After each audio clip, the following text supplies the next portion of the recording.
صالح انجام دینے کی کہ اسے مومن ہونا چاہیے۔ اگر کوئی عمل صالح انجام دیتا ہے اور وہ مومن ہے تو پھر اللہ تاکید کے ساتھ ارشاد فرما رہا ہے فَلَنُحْيِيَنَّهُ حَيَاةً طَيِّبَةً، ہم یقیناً اسے حیات طیبہ یعنی پاکیزہ زندگی عطا کریں گے۔ میں حقیقت میں جو اس آیہ کریمہ کے ذیل میں معروضات پیش کرنا چاہتا تھا وہ وقت کے ممکن نہیں ہے، تو میں اس لیے پھر کسی اور موقع کے لیے چونکہ بات چھڑے گی تو سمیٹنا تھوڑا سا مشکل ہے۔ عزیزوں، ہم جتنا شکر ادا کریں اللہ کا حمد ہے کہ اس نے ہمیں یہ فرش عطا عطا کیا ہے، یہ اس کی عطا ہے، یہ اس کا کرم کہ ہم ایسے گھرانے میں پیدا ہوئے جہاں عشق اہل بیت ہے، غزائے امام حسین علیہ السلام ہے۔ اور الحمدللہ جو عزاداری کا چراغ ثانیہ زہرا نے شام میں روشن کیا تھا وہی چراغ 1400 سال سے مسلسل روشن ہے اور قیامت تک روشن رہے گا۔ اتنے بڑے پیمانے پہ عزاداری امام حسین علیہ السلام کا کیا جانا یہ خود ایک معجزہ ہے۔ یہ اکثر لوگ معترض ہوتے ہیں کہ آخر ایک واقعہ تھا، تقریباً 14 صدیاں بیت گئی ہیں، پھر آپ لوگ کیوں ہر سال اسی واقعے کو یاد کر کے اتنے بڑے پیمانے پہ عزاداری کرتے ہیں، جلوس نکالتے ہیں، مجلسیں کرتے ہیں، شب بیداریاں کرتے ہیں، مجلسیں کرتے ہیں، کالے کپڑے پہنتے ہیں، پورے محلوں کو سیاہ پرچم سے اور علم مبارک سے اور دیگر جلوسوں سے مزین کرتے ہیں۔ آخر وجہ کیا ہے، کیا ضرورت ہے؟ اور ایسا نہیں ہے کہ دیکھیے واقعہ کربلا مضمونیت کے لحاظ سے کوئی منفرد واقعہ رہا، تاریخ میں بہت سے ایسے واقعے گزرے ہیں جہاں ظلم ہوا ہے، جہاں پہ لوگوں کی شہادتیں ہوئی ہیں، جہاں پہ خواتین کے ساتھ کی بے حرمتی کی گئی ہے۔ تو کربلا کے علاوہ دوسرے واقعات نہیں ہیں، پھر آخر کیا امتیاز ہے کربلا میں جو دوسرے واقعوں میں نہیں ہے، دوسرے واقعات میں نہیں ہے؟ بہت خوبصورت جملہ ہے شہید مرتضیٰ مطہری کا، فرماتے ہیں کہ واقعہ کربلا کمیت اور کوانٹٹی کے لحاظ سے بہت ہی محدود واقعہ ہے، لیکن کیفیت اور کوالٹی کے لحاظ سے نامحدود واقعہ ہے۔ مطلب کیا ہے، دیکھیے واقعہ کربلا ایک دن یعنی روز عاشورہ میں واقع ہوا، صرف 72 افراد اس میں تھے جو شہید ہوئے۔ ایک بہت ہی مختصر جگہ کربلا میں واقع ہوا، یعنی تعداد کے لحاظ سے، کمیت کے لحاظ سے بہت ہی مختصر ہے، لیکن کوالٹی کے لحاظ سے واقع کربلا کی کوئی نظیر نہیں ہے۔ کیسے؟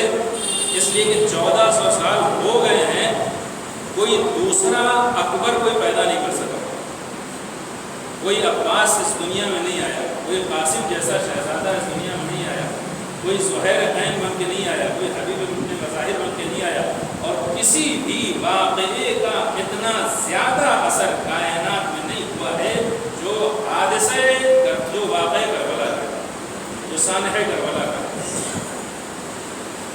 جتنے بھی قیام دشمنوں، طاغوت، ظالمین کے خلاف واقع کربلا کے بعد آج تک ہوئے ہیں، سب کے سب حسین ابن علی کے قیام سے متصل۔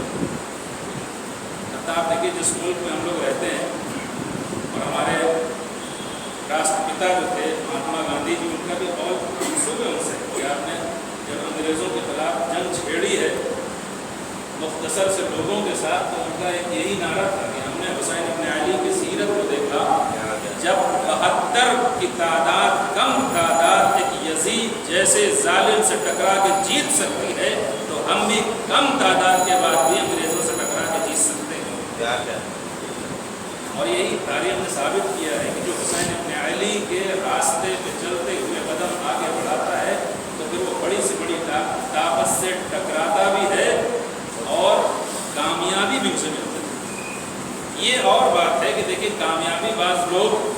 ظاہری جیت میں سمجھتے ہیں، لیکن دو طرح کی جنگیں ہوتی ہیں۔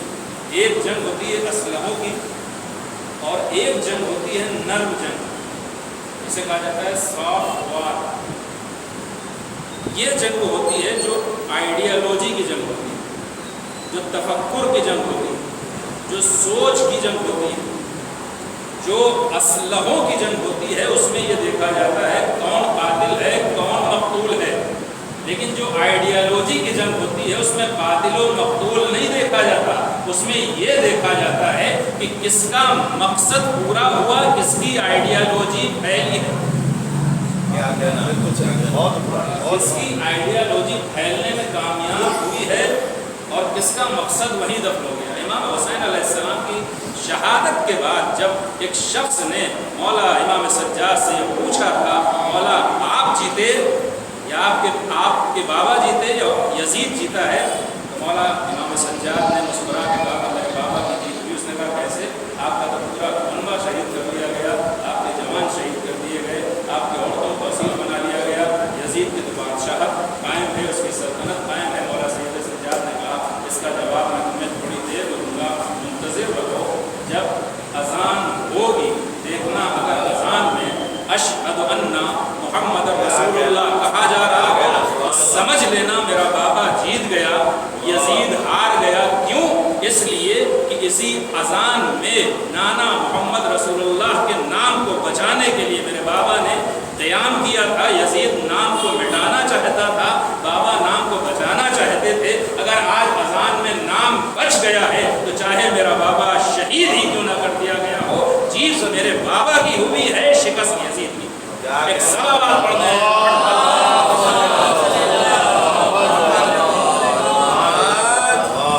تو یہ جو جنگ ہے یہ آئیڈیالوجی کی جنگ ہے، یہ سوچ کی جنگ ہے۔